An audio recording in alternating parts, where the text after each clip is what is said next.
Ah, sorry, I just took a bite. Yep, sorry about that. So we're gonna go ahead and get started again. Iowa Community College's Joint Enrollment Report. And that would be, Chris Russell.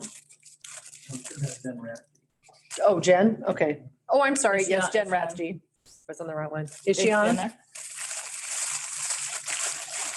I'm sorry, who are we looking for? Jen Rathje? Thank you. She's being promoted. Thank you.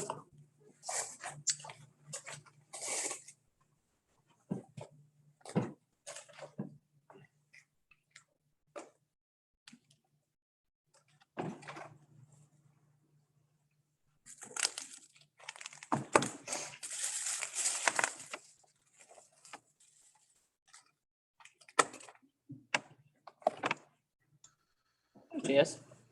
Afternoon. So Hi. can I go ahead and get started then? All right, we're eating. Yep. Mm-hmm.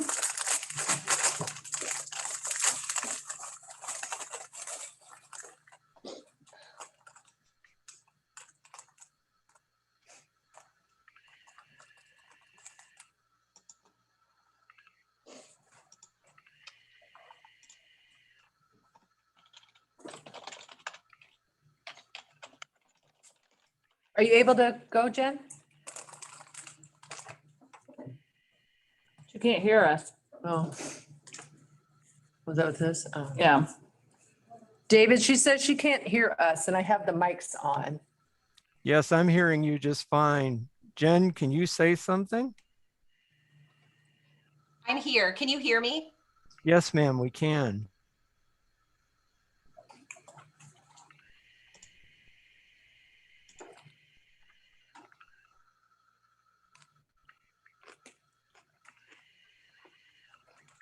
Jen, are you in the building? I don't know if she can hear you. You might have to message her. Yeah, I just sent her a message. Oh. I can do the questions if she knows to get started. Okay, tell her just to talk and we can. Oh, okay.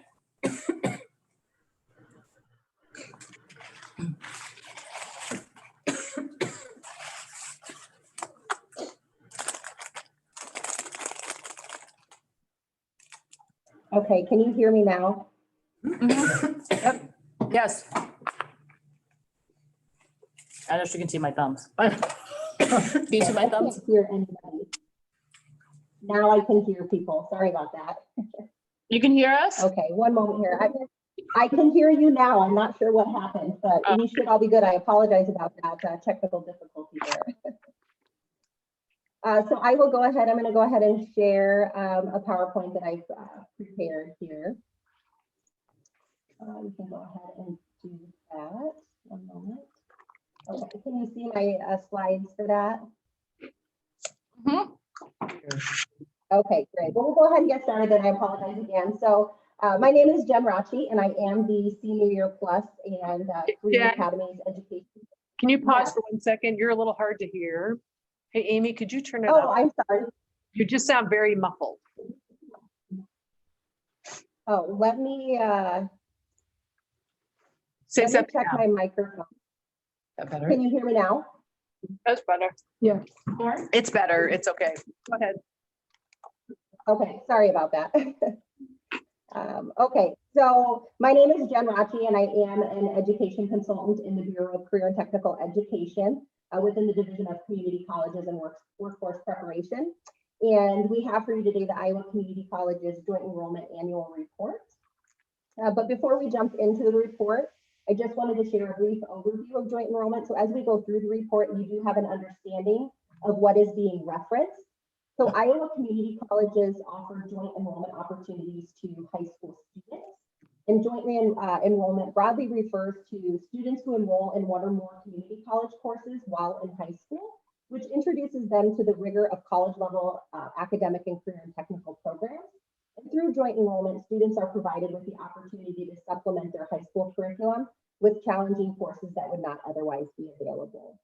Research indicates that joint enrollment opportunities ease the transition of students from secondary to post-secondary education, and students who participate in joint enrollment are more likely to graduate high school, immediately enroll in college, have higher college grade point averages, and persist to completion compared to their peers because they enter college with a realistic understanding of the skills and expectations needed for success in higher education.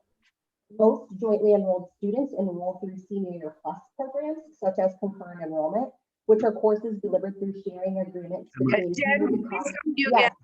It is really hard for us to hear you, and I don't know if, Let me check my my microphone settings. How about that? Will that work? and I think, we may need you to at least slow down a little bit because it is so muffled. Okay. Let me check this real quick here. I apologize. Sometimes she's clearer than other times. So I don't know if it's.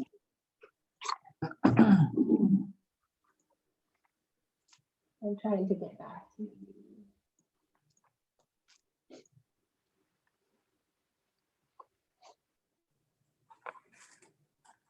Okay, one moment. Jen, are you in the building right now? No, I'm not. I apologize. I'm gonna stop screen sharing and I'm gonna, so I can try to get my.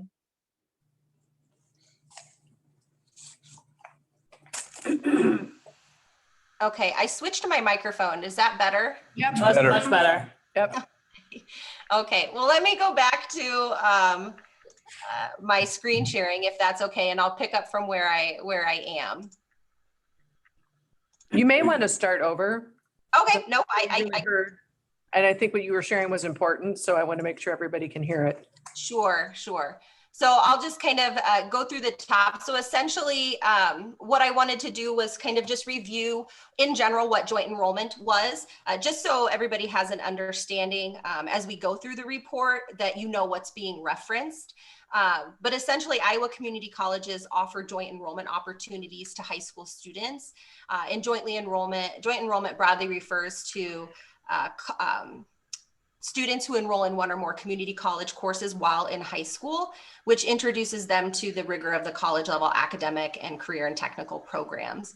And through joint enrollment, students are provided with the opportunity to supplement their high school curriculum with challenging courses that may not otherwise be available. Research indicates that joint enrollment opportunities ease the transition of students from secondary to post-secondary education, and students who participate in joint enrollment are more likely to graduate high school, immediately enroll in college, have higher college grade point averages, and persist to completion compared to their peers because they enter higher education with a more realistic understanding of the skills needed for success. Within Iowa, most jointly enrolled students enroll through Senior Year Plus programs, which fall under concurrent enrollment. And these are sharing agreements between community colleges and local school districts. They can also enroll through the post-secondary enrollment options courses, and other students enroll independently as tuition paying students or enroll in courses delivered through contractual arrangements that do not necessarily meet the definition of concurrent enrollment. But overall, all of these opportunities fall under the broad scope of joint enrollment within our community colleges. So the joint enrollment report that you all have received attempts to capture and convey the work of our state by providing a comprehensive overview of joint enrollment. So the report consists of academic year and trend data on joint enrollment, including headcount enrollment, credit hours taken, student demographics, grade level participation, and enrollment type by program. A profile is also provided for each of Iowa's 15 community colleges, capturing the essence of joint enrollment for each institution across the state. So moving into the report, Iowa continues to experience overall growth in the number of jointly enrolled students. So joint enrollment of high school students reached an all-time record high of 51,800 high school students during academic year 1920, which this accounted for a 2.4% increase from the year prior. Overall, joint enrollment has increased approximately 146.1% since fiscal year 2004, which is an average annual increase of 5.8%. 10 community colleges experienced an increase in joint enrollment headcount in academic year 1920, while 5 experienced a decline in joint enrollment from the previous year. Contracted courses have the largest enrollment of the 3 types of joint enrollment, and the vast majority of students enrolling through contracted courses enroll through concurrent enrollment, which, as a reminder, are those courses delivered through sharing agreements between community colleges and local school districts.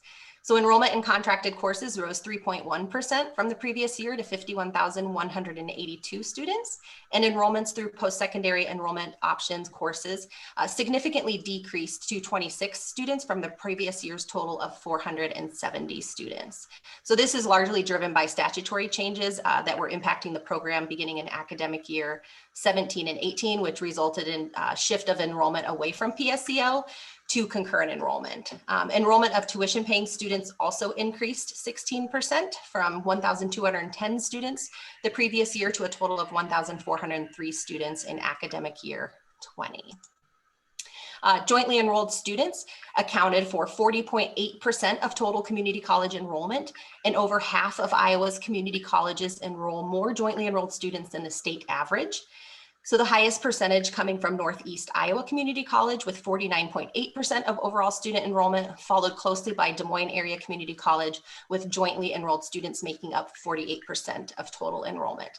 And interestingly, approximately 2 out of every 5 community college students are also a high school student. And this is a trend that has accelerated in the past few years due to a decrease in total enrollment and an increase in joint enrollment.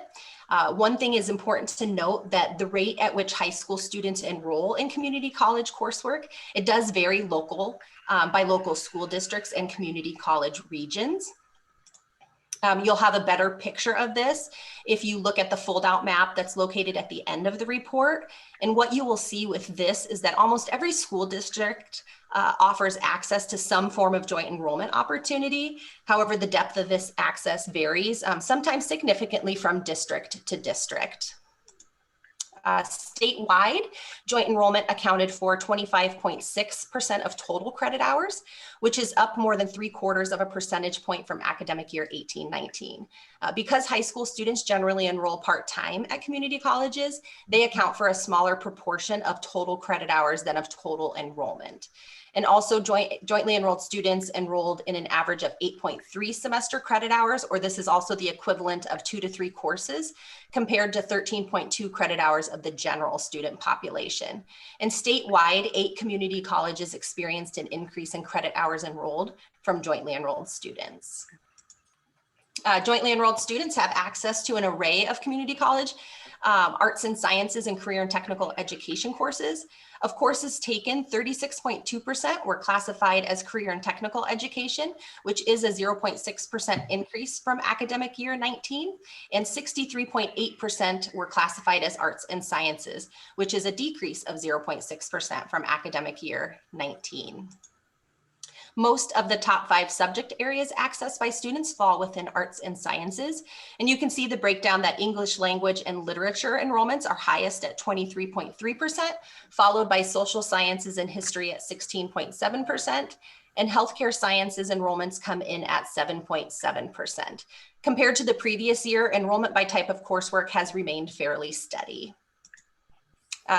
By participating in joint enrollment course opportunities, students may also be able to expedite their progress towards a degree and graduate from college earlier.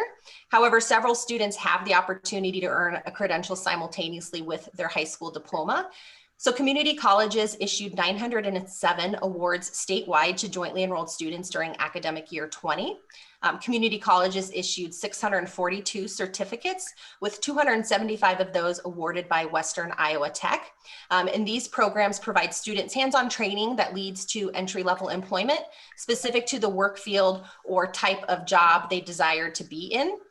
Students also have the option of transferring credit into a diploma or 2-year degree program to improve their employment earning potential and employment options. Additionally, 216 students earned the impressive accomplishment of completing their associate's degree prior to high school graduation, with 59 of the AA degrees awarded by Eastern Iowa Community College. So looking at joint enrollment student demographics, the profile of a jointly enrolled student during academic year 20 was a Caucasian female high school senior who was a resident of the state of Iowa. Compared with the overall student body, jointly enrolled students are more evenly represented by males and females and are less racially and ethnically diverse. So the racial and ethnic background of joint enrollees is less diverse than both community college enrollment and public K-12 enrollment. So of the approximately 91.2% of joint enrollees who reported their race and ethnicity, 16.4% reported a minority background, compared to 23.7% of students enrolled in credit programs at Iowa community colleges and 26% of students enrolled in Iowa's public K-12 schools. Jointly enrolled students tend to be upperclassmen in high school, with approximately 79.1% of students in their last 2 years of high school. Last year, this number was 78.3%, so there is a slight increase in this. But you can see from the table on the screen that joint enrollment participation for seniors was at 44.9%, and while just over 34% were juniors, and the enrollment of that trends downward in grades 9 through 10. In total, though, 32% of all public high school students in grades 9 through 12 enrolled in a community college credit course, and this is an increase of 0.9% from the previous year, and 58.4% of all public high school seniors participated in a joint enrollment opportunity, which is an increase of 1.6% from the previous year. So overall, we're really proud of the work of our community colleges, of our school districts, and their efforts to expand and support these opportunities for high school students. And we think that it shows. According to the most recent complete data collected from the National Center for Education Statistics, which was from fall 2017, 35% of Iowa community college enrollment consisted of students under the age of 18 years old, and this is the highest percentage in the nation, while the national percentage for that category was only 8.7%. So we really do see Iowa as a leader nationally in joint enrollment. So it concludes the presentation. So I would just like to take an opportunity. If you have any questions, we'd be happy to answer those at this time. Anyone have any questions?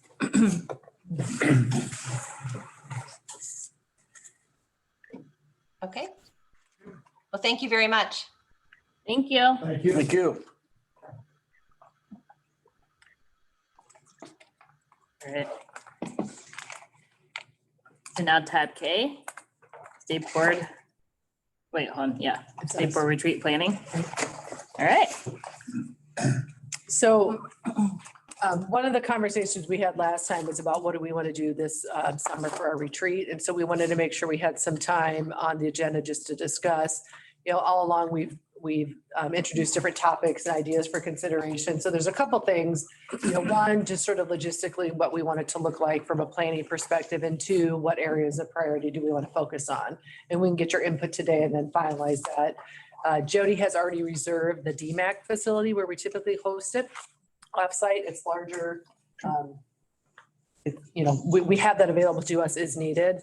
I think the first question is, do we, you know, continue to want this to be a multi-day event? Do we want this to be 100% in person? Do we want to have overnight? You know, what is structurally what we want to look like? And then secondly, what topics will be like introduced? Typically we have I'm assuming typically, because we didn't have it last year. We have you know, the kind of work day where we can address, as Thomas talked about, the deeper dive into some issues, and then the business.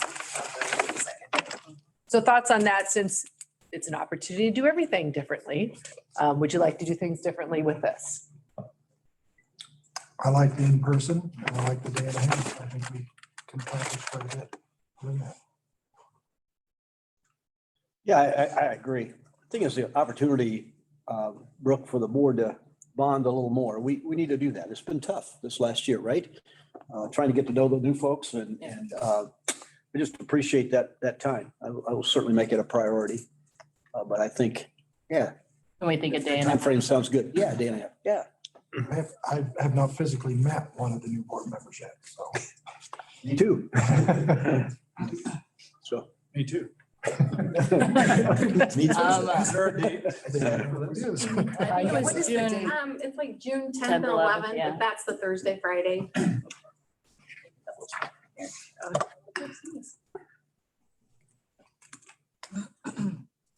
And then Jody, you help coordinate the stay for anyone that needs to stay. Okay.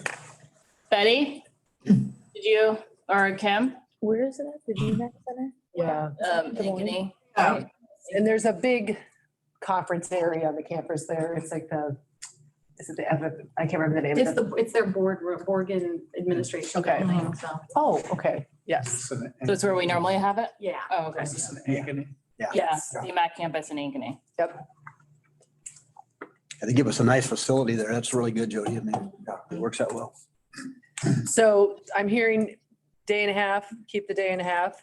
Betty, Kimberly, Are you guys Yeah, I'm okay? okay. I'm okay with that. Are you okay with in person? Yes, by May or June. I And- still haven't been vaccinated, but that I'm not on that front line, so I'm still waiting for that. And if possible, if we can make it a day as possible, and if we do make it a day and a half, I think one time we started in the afternoon one day, and then we had dinner or whatever, and then the next day we had that half a day. A day and a half is just hard for me. Or I can come to a portion of it. So. In the past, haven't we used the Friday morning as kind of our official board meeting? Yeah, and then to finish up any unfinished business. Come to that. Would be the best that Kimberly could do is make sure she attends. our Yeah, I think we definitely want you Yes. at the board meeting, right? Yeah.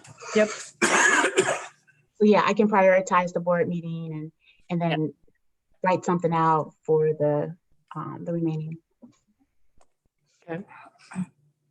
Okay, so we'll plan on the day and a half. Kimberly will prioritize that second day, then we'll follow up with anybody else who's on the call. And then in terms of topics, one we've talked about is certainly the top around equity and what that will mean pending any sort of legislation. We'll put that as a priority for discussion Yeah. going forward. But I think we had some other topics. I mean, do you usually do more than one topic? We Or do usually you kind of, do like the board, we usually kind of look at our goals and priorities and kind of review those and refresh those and make any changes. I was kind of thinking today, I mean, I think we should definitely look at those. I don't know if we need to spend like the entire day, because we normally spend like the entire day kind of discussing those and stuff like that. But I think that student voice is something that is super important. I would like to see that maybe be added as a goal or priority. So I think that's something to discuss. I know NASA's making a big push for student voice and student involvement this year. So I think that would be awesome to have that on there. Equity, obviously. So I think we should definitely look at the boards and the goals and the priorities, but I think that maybe we can focus on a couple that we really, and then also I think that the social emotional, like the mental health and just kind of post-COVID kind of world and the impact on our students. I think it'd be interesting to look at like the social emotional health for that, because I know that Iowa just adopted some new social emotional learning standards for the first time. But as soon as they adopted them, like Castle, or I don't know how you say it, CASEL, came out with a new set. So I'd be interested to see how those are different and how they align, because I know that the new one has equity in the center and the ones that Iowa has does not. And so that'd be, depending on the legislation, that would be an interesting conversation to have. And then also I think what you brought up earlier today about like, if we have all of this money coming in and we don't do something about it, then I think it would be a good conversation to have about how we can use that to make education look differently, and that would be involving the students in what they want education to look like. Because I think that what students want their education to look like, from what I've heard in the roundtables that I've been having in this past couple of months, is very different from what the community and what adults and other people in their surrounding community want for them. And so there's kind of a separation between that. And I think that we need to work to align it. Maybe some creative tension there, maybe. Now, I think I brought this up earlier about operationalizing our goals. Yes. Yeah. We expect schools, leaders to be accountable. I think we should have that accountability too. And I would second the ESSER funding and how we can maybe not reimagine schools, but maybe look at, are there different ways of doing that? And sometimes you don't know what you are missing until you see it. I'm not sure what resources can be brought to bear on this, but those are just some topical suggestions. Any one of them we could do a deep dive that could take more than a day and a half. Yeah. Oh, yeah. I'd like to see what good online learning looks like. like for somebody to show us who's doing this effectively. We have claimed that we are doing that in Iowa over the past year, but I don't think a lot of learning was going on. That's my own estimation, just from talking to kids and teachers. And I'd really like to see us explore that. What is a really good online learning program look like? And I'm sure there's some in Iowa. I'll give you a professor's name at a university in Iowa, if you like, who teaches that at the postgraduate level. But can we look for that? Can we look? What are we really proud of? Who's really doing a great job of that? And how do we get that a little more ubiquitous? You know, how do we do that? Mike, this is Betty. I think what you're saying, Mike, kind of ties in with what John and Hannah both have said, and that is, you know, the word reimagine education is okay, John. I think this gives us a good opportunity to do that. I hear that people are worried that there wasn't a lot of learning going on, and that's probably true. I don't know that. I sat in on a kindergarten class, and I was very impressed. If you want to talk about quality online learning, Mike, I had a wonderful experience with that. Long term, I don't know for sure what happened.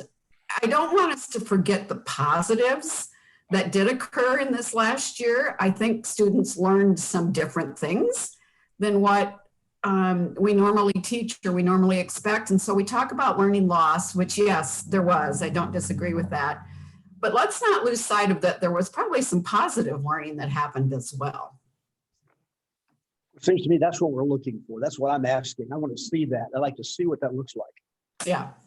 And again, I don't disagree. I think there are a lot of, probably a lot of folks doing a great job with that. There are a lot that weren't. And I'm thinking about that going forward. And we get in this situation again. We weren't prepared for it. The department wasn't prepared. The board wasn't, teachers weren't prepared. None of us really prepared for what happened to us. No one anticipated that. So let's be ready next time. Or let's augment what we're doing now with good online learning. I mean, that's what I'm saying, I guess. Yeah, I think that's good. And I think the whole issue of equity ties in with that, because I think we realized that there were some really inequitable situations across the state, both rural and urban. And so I think I would like to see us spend some time talking about equity and diversity and some of the hot topics that have come up this year that we may have to face as a board. I agree with Betty. Okay. And then, Well, yeah. if I can like help in any way, like include student voice in this whole process, because I think all student voice interrelates with all of these topics that we brought up. And so we don't have to spend a whole session working on student voice, but just trying to find ways to weave them in. I'd be willing to help with that. Okay. So, yep, we'll take all of that and put together kind of a draft idea and agenda, see what resources we can reach out to and kind of figure out, based on all your input, what would be the best way to structure something. We'll bring that back or share with you guys going forward, but we'll plan on that day and a half at DMAC and go from there. Also, I wanted to, because I know that, I feel like last year, so long ago, when we had board members roll off, it was kind of, we didn't see them again. So we normally do a recognition, but we didn't get the chance to do that. And I kept on thinking that we would have an opportunity to thank them for their service and say goodbye in person, but we never had the opportunity. So it would be nice. We normally do a dinner that evening. So if we could invite them back, so we could give a recognition. I know you sent their gifts and stuff like that, but if we could just kind of. I have it yet. Oh, you have it? Oh. Well, I don't know if we wanted to, I mean, we could give them their gifts, I guess. Whatever, wait to never, right? Okay. I don't know, we can sign, I have the cards that, you know, maybe we could just sign the card and give them their gifts at the dinner. And then also Dave Tilley, I know he retired and he's been with us at the board for a very long time. And I'd like to recognize him, his work and stuff like that too. So I think it'd just be nice for us because I feel like people just have disappeared and we didn't get a chance. That's great. Let's Brooke. say goodbye. I agree 100% there. We lost some really good people and let's tell them what a good job they did. Okay, awesome. Okay, thank you. Oh, sorry. I guess I'm on again. All right, so now, Tom, looks like you're up for fiscal year 2021 annual budget approval for area education agencies. Oh, good afternoon. The requirement for board approval of AEA budgets falls within Iowa Code 273.3. This is an annual process. As I'm sure some of you are very well aware, we've had a variety of things come up regarding AEA budgets over the past couple of years. I have with me Denise Regis, who is the consultant who works the most directly with the data collection for the AEA budget process.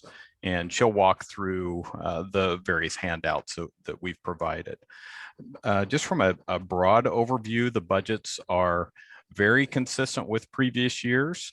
I'm also very pleased that we're talking about budgets for AEAs for which all are fully accredited. Which is nice as well, right? So one of the things that we do want to mention, just because we had that ongoing conversation about Mississippi Bend AEA. One of the things that you'll see in one of the documents is that agency continues to be trending in the right direction, and correcting some of the concerns that were expressed by the board in past years.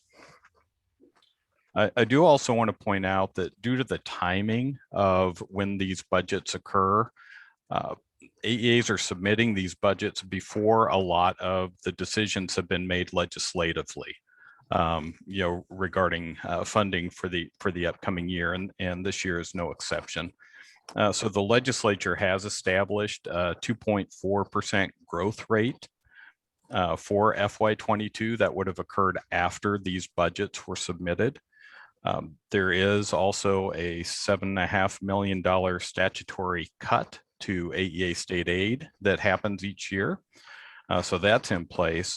But what hasn't occurred yet this year is any additional cuts. And in the past many years, the legislature has elected to put forth additional cuts to the AEAs, typically around the $15 million mark. And AEAs are kind of getting used to that now, so they work that in to their budgeting process. But it's just a little background information that I wanted to throw out there and just remind the board members of those issues. So with that, I'll kind of turn this over to Denise if you want to walk through some of the exhibits they have. Thanks, Tom. Sure. Good afternoon, everyone. You have your packet in front of you. Tom pretty much covered the first page. The second page is just some definitions that will help you understand what we're talking about. Sources really mean revenue. So we're really talking about the revenues and expenditures that the AEAs have. Function is part of the expenditure account code. And it just is a category, basically. The next page is a legend of the AEAs, and we've provided a map just for your information so that you have a visual reference as to what part of the state each AEA serves. The first spreadsheet that you come to is the proposed resources by major source. And these are the categories of revenue that the AEAs are budgeting for fiscal year 22, what they are expecting to get. So you'll see the various categories there range from taxes to state aid to other federal revenues, et cetera. And then it includes their beginning fund balance so that you've got all the resources available on this page. The second part of that page just kind of gives you a breakout of the percentages of the revenue so that you know like how much the percentage of the category to the total amount. The following page is just a pie chart to give you another visual as to what we're talking about and where most of the AEA's revenues flow from. So you can see the three large categories are federal revenue, property taxes, and state aid. The following spreadsheet The proposed expenditures by function category is just that it's their, you know, what they're going to expend, what they're budgeting for, estimating for the various categories. And then it also includes their ending fund balance. So the totals on this page will equal the totals on the resources page. So, you know, to show that it's balanced. Again, the second part of that page is the percentage of the category, the function category to the total. With the following page being the pie chart that just gives you a quick visual so that you can see that the student support services and staff support services are the largest chunk, and administration following third.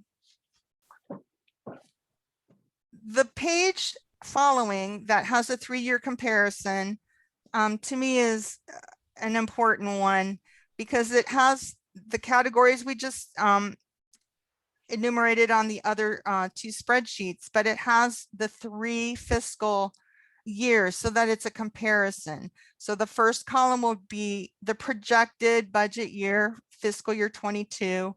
The second column, the re-estimated year, is the one that we are currently in. And the actual fiscal year is the last year that we have actual figures for. Again, it's balanced. The resources at the top equal the requirements at the bottom in total.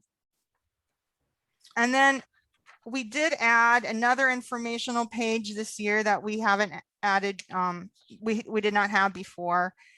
We just wanted to give you a little more information about the fund balance comparison from 2015 to 2022. Of course, the 2022 budget year, it has not happened yet. This is an estimate. 2021 is still also an estimate because the year has not finished. But from 2015 to 2020 are the actual fund balances that the AEA finished their year with. And so for each AEA, you can, you know, kind of get an idea of which direction they're going in, how they've been fairly stable at, you know, around the same fund balance every year. And as Tom already pointed out, for Mississippi Bend, we can see that we're going in the right direction, that we started with a negative balance and, you know, they ended for the first time in several years in 2020 with a positive fund balance, and they are looking to have even greater fund balances in the future. The second part of that page, we wanted to just show you the total expenditures there in the first row. And in the second row, compare those expenditures to the fund balance that the AEA has, just so you get an idea of where the fund balances are. And then, of course, you can do a comparison between AEAs. The certified enrollment is on the third row. That's the number of students served in their area.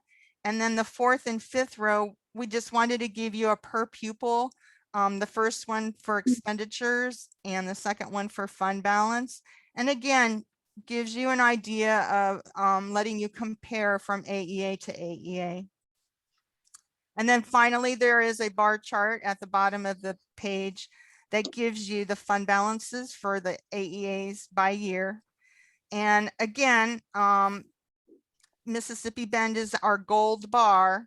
And you can see in 2015 where they've kind of started to drift downward, peaking in 2017 to the most negative number that they had, and coming back up in 2020 into the positive area. And they are looking fairly healthy in 2021 and 2022. And that's all I have. I open it up to you for any questions that you may have.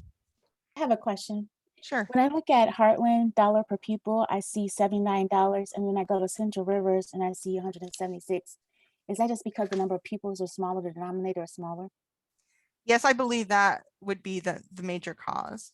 Because we just had a report out with Northwest Community College, and I thought all those buildings for 2,000 students, all new buildings, and theirs is $161 per. And I just thought, wow, that's great to have so much money per student, and that versus, yeah, I'm like, wow. And just to follow up on that, Kimberly, I think you're looking at the fund balance per pupil. Yes. Is that that Yes. number? Yes. Yeah. So that's where they're estimating that they're going to have that amount left, right, at the end of the year. So which one is the dollars spent? It's just above Yeah. Yep. 753? The expended Okay. per pupil would be the one line above. Okay. So Central Rivers is great. $919. Or even Green Hills. Okay. So yeah, I'm just, yeah. Yep. Yeah. I just wanted to throw that out there. I think you guys last year had asked for, what are some different things that the state board might want to monitor in relation to the AEAs, and we're trying to put together there, as clean of a type of comparison that we could, just so that you could see, what are those differences as you move across the board, because these AEAs vary considerably in size, right? So Yes. just like school districts. So Yes. that's kind of why we honed in on maybe looking at that amount per pupil based on the enrollment of the agency. I appreciate that ratio, because earlier there was a comment that I think Director Lebo was challenged with out in the field. They were asking, why does this district gets millions of dollars and we only get 800,000? And I said, well, that's not you got to do some type of ratio or something, Exactly. or something. Yeah. Okay. Thank you. Yeah. Thanks. I also wanted to add maybe to that conversation too, on that last line, the budgeted fund balance per pupil. Sometimes when you see a really high number, like you just did in Northwest AEA, it means too that perhaps they're trying to build up their fund balance because they have something in mind to do. And Northwest AEA does have something in mind. They're looking to purchase a whole new building. And so they will have to use some of their funds. So I think and I'm speaking for the AEA, I know, but my guess is that they built up some funds because they have some uses in mind. So okay, thank you. We don't require AEAs to have a surplus at the end of the year. I mean, that's their choice, right? It just can't be negative spending. Is that right? So they can, true. As long as they balance the budget, we're okay with that. Correct. Yes. Is there another end to that? You can't have a 20% increase in carryover funds or 30% of carryover funds. Do we have an upper limit? I'm not saying this very well. We do look at their special ed expenditures, and the AEAs are a little different animal than, an LEA, a district, where they have three funding streams. They have special ed, they have media, and then they have their educational services. And we do, and this becomes an SBRC issue, but we do have a limit for the special ed, which is the greatest part of their money. So they can't, we basically want them to be using that special ed money. We don't want them to have a glut. So all of these AEAs did in fact meet and fell within the proper ratio for the special ed expenditures this year. Is there some money from the feds reflected in this, some of the money that we've been receiving in the department, and the AEAs are getting part of that money as well, right? Yeah, that's an interesting question. And really the answer to that is no, the AEAs don't get that because of the way the federal funds are designated. They are specific to the school districts. And I think Director Lebo pointed out before that distribution is based on Title I, right? and the AEAs don't fall underneath that. So if you look at federal programs, federal dollars for the AEAs, you'll notice that that's really consistent year to year. Their primary federal source is IDEA funds. So, unless there's changes in the IDEA pot, those percentages stay pretty consistent year to year. And you'll also see on the expenditure spreadsheet that the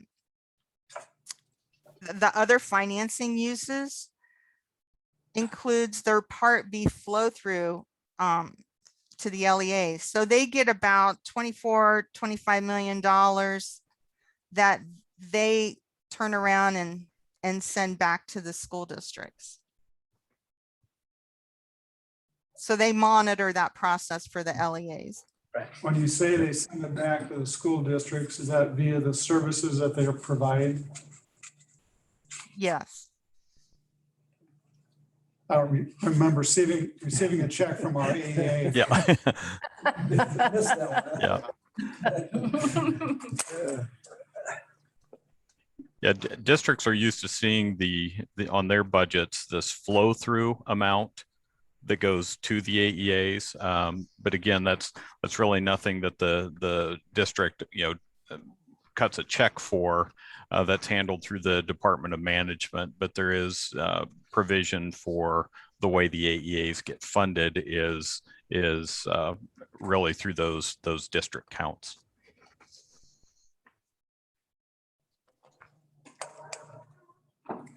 Are there any other questions? Well, just a comment, some of the budget surpluses, so to speak, will rise and fall depending upon different factors. And one of those factors is how well the CEO manages the organization. That's one factor. But there's other programs that they're looking to build up. And sometimes in times of uncertainty, you spend less than in times of when money is plentiful. So. Very true. Agree. I would move that we approve the AEA budgets for the fiscal year 21-22. Is there a second? I'll second.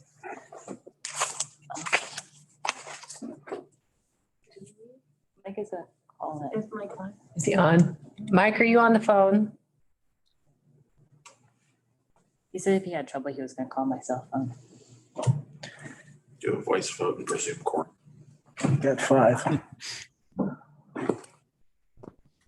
We do have 5 votes, right? We got 2 here. And then us 3. Yeah, 5, yeah. We'd have 5. We need 6. Quorum is a 6. 6. So we Shucks. should be on Should I the call phone. Mike? Yep. Yes. I'm sorry. We should have waited. Sorry, I just.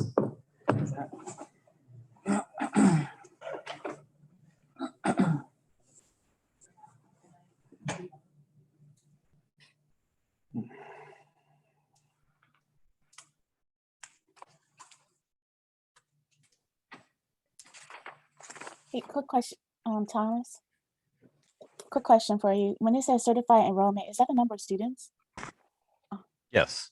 Okay. Yep. 148. Off of the, yeah. So that would be a cumulative number of the district certified enrollments. So that would be, all students served within those agency boundaries. And the reason why it's just a lower dollar, that district, that AEA has the lowest dollar per student is because of the number of students. Is that why? I would Is it just guess math? so. Oh, I'm sorry. Which were you I'm on looking at? Fund balance Heartland? Yes, Heartland fund balance comparison. Spreadsheet $753 per student. It has 148,000 students in that AEA. The reason why it's the lowest of all the whole state is just because of the number of students. I would say that's a major factor, because if you go on the kind of other end of the spectrum and look at like Keystone. I'm going to text him and just tell him to call me. Yes. I got his voice. Yeah. So you see similar things with, at the district level also, right? So I'm assuming he's calling in. So I'm just saying. Call now because we don't have a quorum. Why is Green Hill so high? Because it's not as many, because it's only 37,000 students. Yep. Again, you're looking at those differences in total students from which those dollars are divided, right? Okay, he puts yes. Okay. And tell him, Mike, we're gonna put you on speakerphone. You're on speaker. And we're gonna, so just listen to the meeting and then please vote as you were. He said he's on, but he couldn't get unmuted. Oh, you are? Perfect. Well, I was, but this is better. Okay. So I'll just keep you on. Thanks, Tim. So we're gonna keep you on the phone, just so you're aware that you're live. That's fine. Okay. Mike, I move that the state board approve the AEA budgets for 21-22. And John, I think seconded that. And I would vote yes. Oh, okay. So all those in favor say aye. Aye. Aye. Aye. Opposed? All right, the motion carries. All right. Thanks, Tom. Thanks, Denise. Thank you. Yeah, thank you, guys. You're super. All right, so now we have the SBRC update. Is that Tom? It's Cassandra. Oh, She'll be on here sorry. a little bit. David, there she is. Never mind. Oh, That's Kim. that was Kim. Can you promote Cassandra, please? Oh, yeah. Sorry. Is that what it said? I need a proponent. Yeah. I can't read this if I, but I can't read that if I take them off. So I have to, I'm like, you can't. I need them off for this, Oh, on for that. that's hilarious. Cassandra's in the house. Awesome. Thank you. Hi, everyone. I'm Cassandra Klein. I'm the liaison to the School Budget Review Committee. Thank you for having me here today. The School Budget Review Committee held a special hearing on Friday, January 29th, 2021 to consider 4 previously tabled requests related to modified supplemental amount for at-risk, alternative school, and returning dropout and dropout prevention programs. So as a quick review from my last report to the board, when the 4 previously tabled requests were first considered by the SBRC in March of 2020, the committee did not have the statutory authority to actually consider the late filed requests. However, legislation enacted last year established flexibility for the committee to consider late filed requests. The 4 districts were ultimately denied as it was determined the SBRC did not have the authority to grant the requests as districts were unable to provide the requested information. The committee also met to hold a regularly scheduled hearing on Tuesday, March 16th, 2021. The committee discussed the following informational items. The committee discussed FY22 preliminary cash reserve levy limits. Of those, we had preliminarily 175 districts that are able to levy for cash reserve and 152 that are not able to levy for cash reserve. Those are not final numbers, those are just preliminary counts. They also discussed the amount provided in the district cost per pupil for gifted and talented programs at $67 with an estimated required local match of $22.33 of budget enrollment. The committee reviewed the number of fiscal warning letters sent earlier this month. The letters are sent to districts that are trending toward a negative unspent balance in the current year and in the coming year. The department was also presented state decile rankings for districts' unspent authorized budget per pupil, and that was calculated with and without carry forward categorical balances. And the committee took the following actions. They granted permission for districts to use special education program funds for administrative costs for special education programs for fiscal year 2022 for districts approved specifically by the Department of Education. They approved modified supplemental amount for fiscal year 2022 for on-time filing districts and for 2 late filing districts for the at-risk alternative school and returning dropout and dropout prevention programs. And they adopted amendments to Iowa Administrative Code Rule 289, Chapter 6, Duties and Operational Procedures to match flexibility for considering the late filed at-risk application request consistent with that recently passed legislation. They also directed the department to distribute $13,580 of transportation assistance aid to eligible districts, and they approved a COVID-19 related request to make a fund transfer from the unexpended general fund to a student activity fund based on actual costs incurred and a pandemic related interruption to regular revenue streams. The committee also approved requests for modified supplemental amount to be awarded in fiscal year 2020-2021. So that would be the current fiscal year for the following districts, reasons, and amounts. Eagle Grove in the amount of $56,186.29 for environmental hazard abatement. Iowa City in the amount of $657,000.69 for environmental hazard abatement as well. Clear Creek Amana, they received two amounts, one for hazard abatement and about $129,000, and also just over $490,000 for initial staffing of a new building. And Linmar Community School District also for initial staffing in the amount of $1.9 million. And finally, Waterloo Community School District, and they also received MSA for two requests. One was related to asbestos hazard abatement for $133,000 and $1.1 million for new program startup costs. Now, normally the March hearing would be the final hearing of the fiscal year. However, at a special work session on January 29th, 2021, the SBRC determined it would hold an additional hearing this fiscal year to allow time for a potential third round of ESSER funding to be known and for districts to have more time to determine the impact of the pandemic to the current fiscal year before making requests. And so those requests, if granted, would apply to the current fiscal year. Do you have any questions? Are there any visuals? No. I just have my report. I can certainly okay, share no that worries. with you. Yeah, I'm just a visual person. I'm not visual. I'm not audio. Okay. Thank you. In the future, I can share that report in advance so Perfect. you could look at it. Okay. Thank you very much. No problem. All right. Any other questions? Sorry, did I cut you off? No, I'm good. Oh, okay. All right, thank you very much. Thank you. Thank you. Yeah, oh, sorry.